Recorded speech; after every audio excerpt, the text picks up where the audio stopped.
The Great Depression. Origins of Halloween haunted houses. The Great Depression was a time of great economic and social change that affected many parts of American life, including Halloween. Parents, concerned about their sons running amok on All Hallows Eve, organized haunted houses or trails to keep them off the streets. Halloween had long been a night of revelry for adults and children, seen as a positive outlet for young men to blow off steam. This ranged from stealing neighbors' gates off their hinges to stealing dead bodies.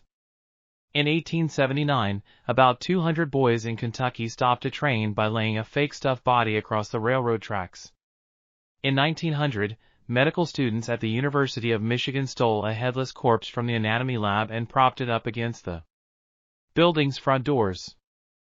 This is the only evening on which a boy can feel free to play pranks outdoors without danger of being pinched, and it is his delight to scare passing pedestrians, ring doorbells, and carry off the neighbors' gates, espoused one boy's craft guide. According to the guide, even if a boy had to fetch the gate he stole out of the tree he left it in, the punishment is nothing compared with the sports the pranks have furnished him. There were plenty of people who didn't see this as harmless fun before the Great Depression. However, the economic disaster exacerbated young men's Halloween antics, leading to increased public concern and anger. In 1933, parents were outraged when hundreds of teenage boys flipped over cars, sawed off telephone poles, and engaged in other acts of vandalism across the country. People began to refer to that year's holiday as Black Halloween, similarly to the way they referred to the stock market crash 4 years earlier as Black Tuesday. Some cities considered banning Halloween altogether. Yet in many communities, the response was to organize Halloween activities for young people so that they didn't run amok. They started to organize trick-or-treating, parties, costume parades, and yes, haunted houses to keep them busy.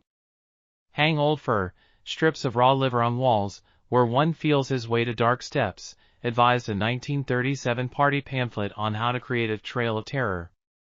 Weird moans and howls come from dark corners, damp sponges and hair nets hung from the ceiling touch his face. Doorways are blockaded so that guests must crawl through a long dark tunnel. Haunted or spooky public attractions already had some precedent in Europe.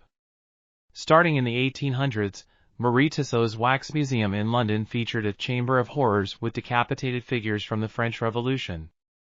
In 1915, a British amusement ride manufacturer created an early haunted house, complete with dim lights, shaking floors, and demonic screams. These early American haunted houses were small, non-profit affairs held in residential neighborhoods. In later decades, larger organizations began to host their own haunted houses as fundraisers or commercial attractions. The most famous and influential one was Disneyland's Haunted Mansion in 1969, which had an extremely high production value for its day. Since then, America's haunted attractions have become more and more elaborate. American Haunts estimates there are over 1,200 haunted attractions that charge admission fees now. But as in the Great Depression, there are still plenty of small-scale haunts in American neighborhoods that parents put on for free, using their own homes, yards, and imaginations.